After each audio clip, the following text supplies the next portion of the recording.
Hello friends. आज हमारा topic है कि when to apply the hot pack and when to apply the cold pack and it is very important कि हमें कब कोल्ड पैक अप्लाई करना है और कब हमें हॉट पैक अप्लाई करना है। पेशेंट्स हमारी ओपीडी में आते हैं और वो कन्फ्यूजन स्टेट में होते हैं कि कब हमें हॉट पैक अप्लाई करना है और कब हमें कोल्ड पैक अप्लाई करना है।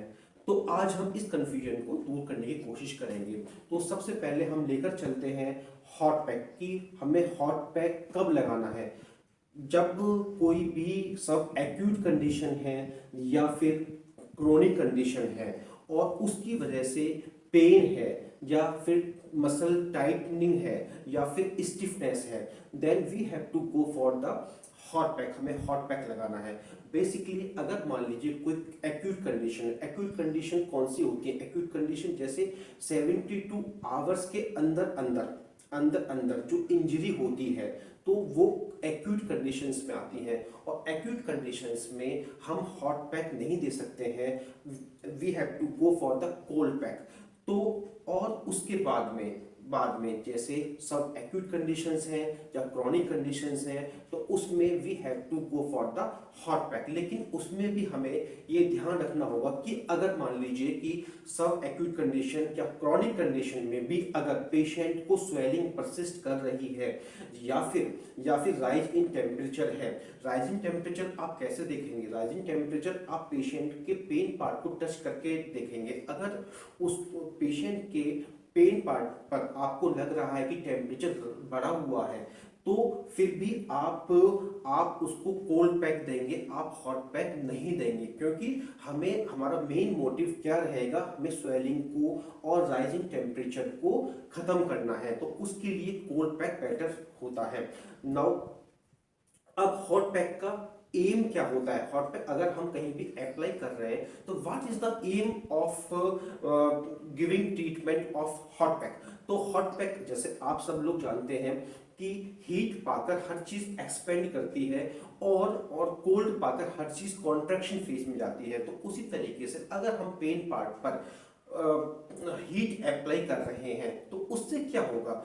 तब blood supply will increase, blood की सप्लाई बढ़ जाएगी और ब्लड की सप्लाई अगर बढ़ जाएगी तो क्या होगा कि जो पेन पार्ट है उसमें ऑक्सीजन की सप्लाई इंक्रीज हो जाएगी, देन उसमें ज़्यादा न्यूट्रिशन आएंगे पेन पार्ट में और उससे हीलिंग प्रोसेस काफ़ी हद तक बढ़ जाता है।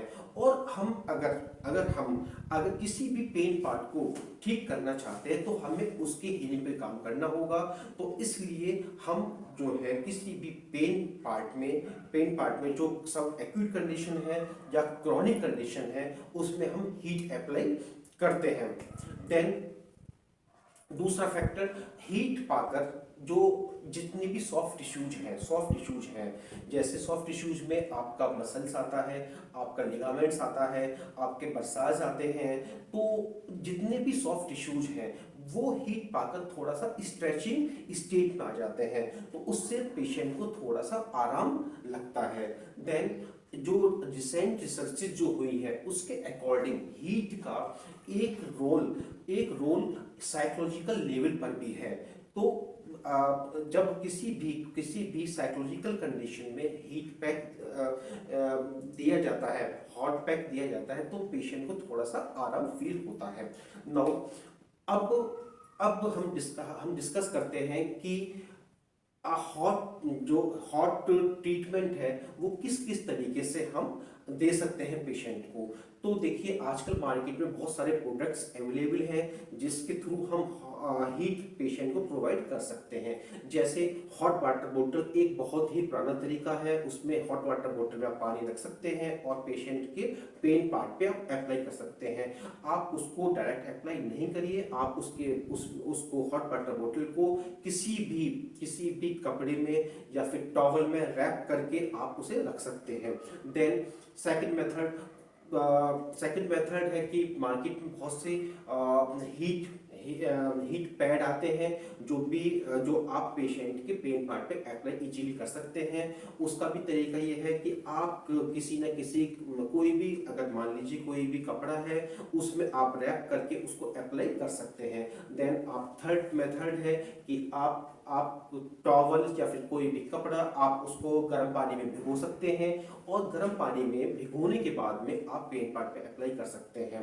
एंड फोर्थ वन जैसे आमतौर पे महिलाएं करती हैं, जैसे मान लीजिए कि किसी को फुट में पेन है तो वो क्या करती हैं कि बाल्टी में पानी रख लेती हैं और अपने फुट को उसमें बाल्टी में रख लेती हैं। तो ये भी आप ऐसे भी कर सकते हैं, या फिर ऐसे भी कर सकते हैं, जैसे मान लीजिए किसी के कोहनी में अगर पेन है और कोहनी में पेन में आपको हीट आपको अप्लाई करनी है तो आप क्या कर सकते हैं, मग में आपने थोड़ा गर्म पानी रख लिया और आप उसको जो है पेन पार्ट पे आप डाल रहे हैं। तो आपको ये ध्यान रखना है कि पानी ज़्यादा गर्म ना हो। तो अभी मैंने आपको बताया कि आप किस किस तरीके से अपने पेन पार्ट पे हीट को अप्लाई कर सकते हैं। अब मैं आपको बताऊंगा कि आपको हीट कब अप्लाई नहीं करना है, मतलब contraindications of the hot pack. आपको हॉट पैक आपको कहाँ कहाँ अवॉइड करना है, और ये बहुत ही इंपॉर्टेंट हो जाता है क्योंकि आप कोई भी ट्रीटमेंट अगर ले रहे हैं तो अगर उसके यूजेस इंपॉर्टेंट है तो उतना ही इंपॉर्टेंट उसके कॉन्ट्राइंडिकेशंस भी होते हैं, क्योंकि आपको ये पता होना चाहिए कौन सा ट्रीटमेंट आपको कहाँ कहाँ नहीं अप्लाई करना है। तो सबसे पहले अगर किसी भी पेशेंट को अगर लैक ऑफ सेंसेशन है या फिर नमनेस है तो उस पार्ट पे कभी भी हॉट पैक अप्लाई नहीं करना चाहिए, क्योंकि जलने का खतरा बहुत ज़्यादा रहता है। अगर मान लीजिए आप खुद ही सोचिए कि अगर किसी पेशेंट को नमनेस है, उसको प्रॉपर सेंसेशन ही नहीं है या फिर बिल्कुल सेंसेशन नहीं है, तो अब उसको पता ही चलने वाला कि ये कितना गर्म है, क्या है, कैसे है, और उसको जलने के चांसेस बहुत ज़्यादा रहते हैं। सेकंड, कोई भी स्किन कंडीशन जैसे सोरियासिस है, स्कैबीज है, अर्टिकेरिया है, तो कोई भी स्किन प्रॉब्लम्स है उसमें आपको हीट आपको अप्लाई नहीं करना है, क्योंकि अगर आप इन कंडीशंस में हीट अप्लाई करेंगे तो ये कंडीशंस एग्रीवेट कर जाएंगी। देन अगर किसी भी पेशेंट को ओपन वुंड है तो you have to avoid the hot pack, क्योंकि ओपन वुंड में अगर आपने हॉट पैक लगाया तो नुकसान काफ़ी हो सकता है। देन अगर कोई भी वेस्कुलर डिजीज है, मतलब ब्लड से रिलेटेड अगर कोई भी डिजीज है तो उसमें भी हॉट पैक हमें अवॉइड करना चाहिए, क्योंकि अगर हमने वेस्कुलर डिजीज में हॉट पैक अप्लाई कर दिया तो नुकसान होने के चांसेस बहुत ज़्यादा होते हैं। देन एक कंडीशन होती है, एक कंडीशन जिसे हम डायबिटिक न्यूरोपैथी कहते हैं। कई बार डायबिटिक न्यूरोपैथी में भी पेशेंट को नमनेस होती है और कई बार अनजाने में लोग वहाँ पे हॉट पैक अप्लाई कर लेते हैं। तो डायबिटिक न्यूरोपैथी में भी हॉट पैक अप्लाई करने से बचना चाहिए। ऐसे और भी कंडीशंस हैं लाइक डीप वेन थ्रोम्बोसिस है, डीप वेन थ्रोम्बोसिस में भी हमें हॉट पैक अप्लाई करने से बचना चाहिए। देन कोई भी बॉडी में मान लीजिए इन्फेक्शन है, कोई भी बॉडी में इन्फेक्शन है तो उसमें भी हमें हॉट पैक अप्लाई करने से बचना चाहिए।